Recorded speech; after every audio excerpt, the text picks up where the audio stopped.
Hi guys, this is Aman Tilak from AIIMS Delhi. आज मेरे साथ है शिवी।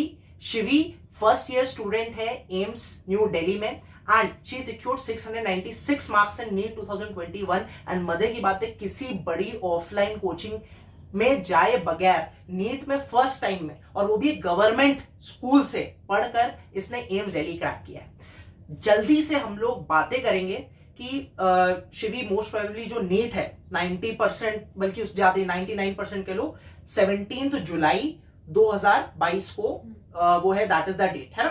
तो अगर देखो, मैं यहां पर सजेशन बहुत सारे दे सकता था, बट आई बिलीव बहुत सारे ऐसे बच्चे हैं जो कि क्लास 11-12 में कोई बहुत बड़ी कोचिंग में उन लोगों ने एनरोल नहीं किया। बहुत सारे रीजन होते हैं, फाइनेंशियल रीजन होते हैं, पता नहीं होता, बहुत सारी चीजें होती है, इग्नोरेंस होता है, बहुत सारी चीजें होती है। ठीक है, मैं उस बच्चे के लिए बात कर रहा हूं, है ना। चाहे वो क्लास जो बच्चा 11-12 में अच्छे से नहीं पढ़ा है, उसने, है ना, कोई बड़ी कोचिंग नहीं ली, सेल्फ स्टडी से पढ़ रहा है ना, यूट्यूब से पढ़ रहा है और खुद से डिपेंडेंट होकर नीट 2022 को फोड़ना चाह रहा है। अभी हो सकता है उसकी बहुत अच्छी प्रिपरेशन नहीं हुई। देखो, मैं यहां पर एक क्लियर चीज बोल दूं कि भाई, जो लोग 2 साल पढ़े हैं वो डेफिनेटली बेटर ऑफ पोजीशन पर है यार, मतलब इसमें कोई झूठ बात नहीं है। लेकिन जितना टाइम बचा है उसको अगर तुम होती, ठीक है, उस बच्चे के जगह पे, तो कैसे यूटिलाइज कर रही होती, क्या पढ़ रही होती, कितना पढ़ रही होती, कौन से सब्जेक्ट में कैसे पढ़ रही होती, डिटेल में उस चीज को तुम बताओ।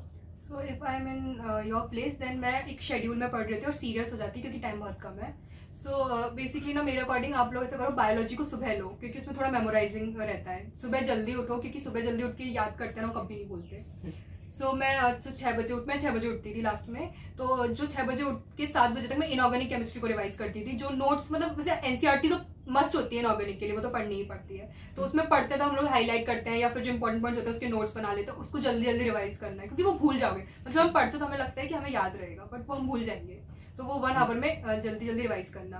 फिर 7 से लेकर 9 और 10 में जल्दी जल्दी बायो की रीडिंग लगाओ क्योंकि आप एक बार पढ़ चुके होंगे, क्योंकि ऐसा तो हुआ ही नहीं होगा कि अभी तक पढ़ा नहीं होगा। ऑफ कोर्स, मतलब 11-12 निकाला है तो बायो की एनसीईआरटी तो पढ़ी होगी, तो वो जल्दी जल्दी पढ़ना। हर चैप्टर्स को 2-3 बार। समरी बिल्कुल स्किप मत करना। टर्न 20 में क्वेश्चन आया था, मेरा रॉन्ग हो गया था, राइट, इसीलिए तो वो स्किप मत करना, समरीज को पढ़ना। एंड देन लास्ट, मतलब जैसे कि अगर जैसे कि 10-11 को तुम फ्री हो गए, मतलब यहाँ पे बायो से, तो अभी तुम ब्रेकफास्ट वगैरह, तो लोड तो लेना ही नहीं है लास्ट मंथ में क्योंकि फिर तबियत खराब हो जाएगी एंड फिर नीट क्या ही दोगे। तो वो स्ट्रेस नहीं लेना, थोड़ा रेस्ट करना है, चिल करना थोड़ा बहुत। एंड देन आफ्टर शावर वगैरह तुमने जो भी ले लिया, उसके बाद तुम लाइक 1 से पढ़ना स्टार्ट किया ना, तो 1 से लेकर 2 तक तुमने जो टेस्ट कभी दिए होंगे ना, तो टेस्ट में तुम्हारी मिस्टेक्स डेफिनेटली हुई होंगी। एक होती है सिली मिस्टेक और एक होती है नॉन सिली मिस्टेक्स, कंसेप्चुअल। तो उनके नोट जरूर बनाना, वो मैंने हमेशा बनाए हैं। मैं टेस्ट देती थी, 3 घंटे का टेस्ट है तो 3 घंटे उसको एनालाइज जरूर करना, क्योंकि फिर उसका कोई मतलब नहीं हो 3 घंटे के टेस्ट। ये लोग बहुत गलती करते हैं कि टेस्ट दिया, बहुत लोग तो नंबर भी नहीं देते। जो लोग नंबर देखते हैं वो नंबर कम देख के, जिसके लिए, और हर किसी को अपने नंबर कम ही लगते हैं। जो बच्चा, कुछ बच्चे होते हैं जिनको 100-200 नंबर कम लग रहे हैं, कुछ बच्चे होते हैं जिनको 550 भी कम लग रहे होते हैं, है ना। तो बेसिकली वो एनालाइज नहीं करते, तो बहुत इंपॉर्टेंट है। ठीक है, तुमने 1 से 2 का ये बता दिया, है ना। तो एनालाइज करना, देखिए सिली मिस्टेक्स नहीं होगी। मेरी सिली मिस्टेक बहुत कम हो गई थी, हालांकि हुई, वो ना 0 तो होती ही नहीं है।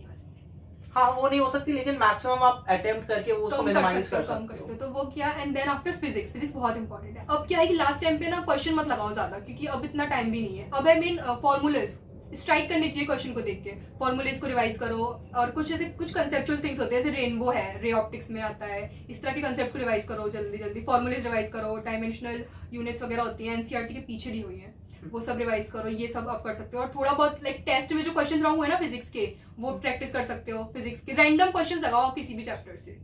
ये मैं करती थी फिजिक्स में मेरी last time I got it. ठीक है, हाँ। 3 चीजें भी बच रही है। पहला फिजिकल केमिस्ट्री, दूसरा तुम्हारी बच रही है ऑर्गेनिक केमिस्ट्री, है ना। तीसरा एक बहुत बड़ा क्वेश्चन जो तुमने अभी कवर करना बाकी है कि टेस्ट कब देना। तुमने ये तो बता दिया कि टेस्ट का एनालिसिस कब करनी है, लेकिन टेस्ट कब देनी ये बताना है ना। एक करके सबको बता दो। ठीक है, तो लाइक अगर आपके यहाँ पे 4-5 बज चुके हैं तो then you will take again rest. मैं यहाँ पे लेती थी, मैं वॉक करती थी छत पे थोड़ा बहुत अपने, मतलब वॉक ज्यादा करती थी। मुझे वॉक करने के बहुत, मतलब मुझे वॉकिंग अच्छी लगती है बहुत ज्यादा। साइकिलिंग ये मेरी हॉबीज भी है, तो मैं वो करती थी। उसके बाद आफ्टर दैट जैसे कि 6 बजे से 9 बजे तक आप टेस्ट दे सकते हो। वैसे पता है मैक्सिमम ये होता है कि जिस टाइम नीट का एग्जाम होता है ना, उस वाले टाइम पे दो, 11 से 2।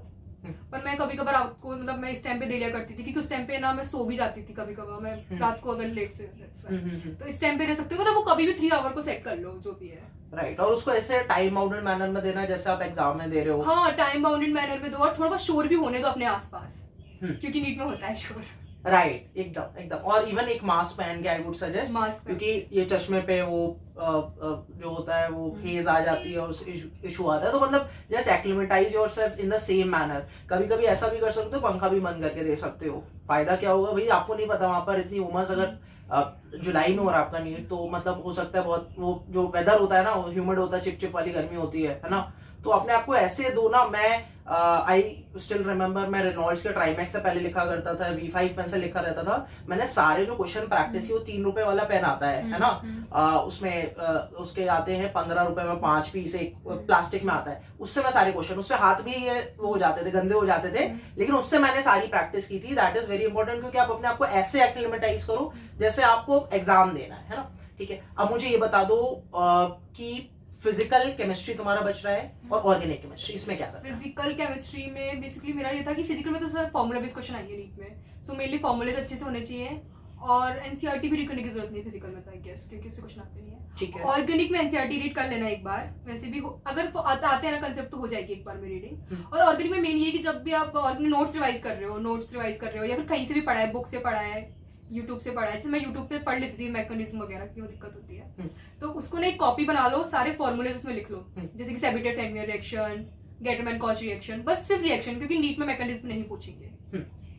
तो वो आप कर लो उस कॉपी को, और रिवाइज कर लो रात को सोने से पहले 1 घंटे रिवाइज कर लो, जितने तुम्हारे 5 पेजेस रिवाइज कर लो रिएक्शंस के, ऐसे करो, ऐसे ऑर्गेनिक हो जाएगी। ठीक है। एंड फिजिकल केमिस्ट्री का थोड़ा सा तो मैं और डिटेल में बता दो। फिजिकल में सर मेरा ये था कि मैंने ना जो मतलब पढ़ाई की थी ना इनिशियली, तब भी मैंने कंसेप्ट को अच्छा समझा था, but what I really found कि ना फिजिकल में मेनली फॉर्मूला बेस्ड क्वेश्चंस आते हैं, तो कैलकुलेशन पार्ट स्ट्रांग होना चाहिए। और वो कैसे होगा, कोई टेस्ट ज्यादा दो, जैसे कि मैंने नीट में ना जनवरी से मैंने पढ़ाई करना छोड़ दिया, बस सिर्फ टेस्ट देती थी जनवरी फरवरी में, और जो कोविड टाइम आया था ना 2 महीने का, उसमें भी पढ़ाई नहीं करती थी, सिर्फ टेस्ट देती थी। राइट। एंटी अभ्यास के टेस्ट दो, वो डिफिकल्ट है पर तुम्हारा ना ब्रेन बढ़ेगा उससे। बिल्कुल, मत आने तो मेरे भी कौन से अच्छे नंबर आते थे, 400 आए थे एक बार एंटी अभ्यास में। हाँ। ओके, तो यार मतलब टेंशन नहीं लेना है आपको, आराम से चिल करके अच्छे से बस पढ़ाई करना है। 609 शिवी ने बता दिया, आप टेस्ट दो, और उसके बाद उसका एनालिसिस करना मत भूलना, और दिमाग में रख लो कॉपी बना लो एक। हाँ, जब तक एनालिसिस ना करो तब तक डिनर मत करो। तो डिनर करने के बाद ठीक है, तुम अगर बहुत थक गए हो तो डिनर करने के बाद, अप टू यू। फूड मत स्किप करना। हाँ, फूड मत स्किप करना, लेकिन अपने दिमाग में देखो, मैं क्या करता था कि जैसे मैं करता था कि यार ब्रेकफास्ट अगर 9 बजे आप कर रहे हो, है ना, तो आप अगर उससे पहले एक स्टडी का शेड्यूल बना ले रहे हो ना, तो और आपने सोच के रखा ये पोर्शन तक कंप्लीट करना, फिर ब्रेकफास्ट करना है, तो जब थोड़ा सा लेट भी होता था, 15 मिनट 20 मिनट, तो वो जो ब्रेकफास्ट का टेस्ट होता है वो अमेजिंग, जब खाने का टेस्ट इंक्रीज हो जाता है, जब आप उसको एक टारगेट कंप्लीट करके, it acts as a reward, है ना। तो दैट इज वेरी इंपॉर्टेंट कि रिवॉर्डिंग योरसेल्फ, थोड़ा सा रिलैक्स करना अपने आप को, जो है रिलैक्स्ड मैनर में अच्छे से। It is a marathon, it is not 100 metre और 50 metre race, that this is something which you have to understand, है ना। लास्ट 3 महीने में पढ़ रहे हो, ठीक है, शिवी 11th 12th पूरा अच्छे से पढ़ी, लेकिन आपके पास 3 महीने है ना। मैं एकदम नहीं बोल रहा कि भाई जो बंदा 2 साल 1 साल पढ़ रहा है, वो डेफिनेटली कुछ बच्चे 4-4 साल पढ़ रहे हैं। 12th में हुई थी, 11th का आउटपुट नहीं करा था, तो हाँ, मतलब ये बोल रही हूँ चिल होके पढ़ना। हाँ, जितना भी टाइम बच्चे आप कुछ कर नहीं सकते, जो मतलब it is no point crying over the spilled milk, जितना हुआ जो हुआ ठीक है, अब आगे देखते हैं, और अच्छे से आप पढ़ाई करो, और जो भी होगा उसे एक्सेप्ट करो, है ना। Result is not in your hand, I always say, है ना, do your best, leave the rest, है ना। आप बस एक चीज का वो करो, कोई कॉलेज का मत भगवान से प्रार्थना करो, आप भगवान से प्रार्थना करो कि आपको वो मिले जिसका जो आप डिजर्व करो, and this is something which I always have said, and आप मेहनत करो अपने आप को डिजर्विंग बनाने के लिए, है ना। That's all from my side and शिवी's side, thank you very much. Do subscribe this channel, hit the like button and share to your friends so that you never miss out whenever we upload a video on this channel. Thank you for being with us. Bye bye everyone. Bye.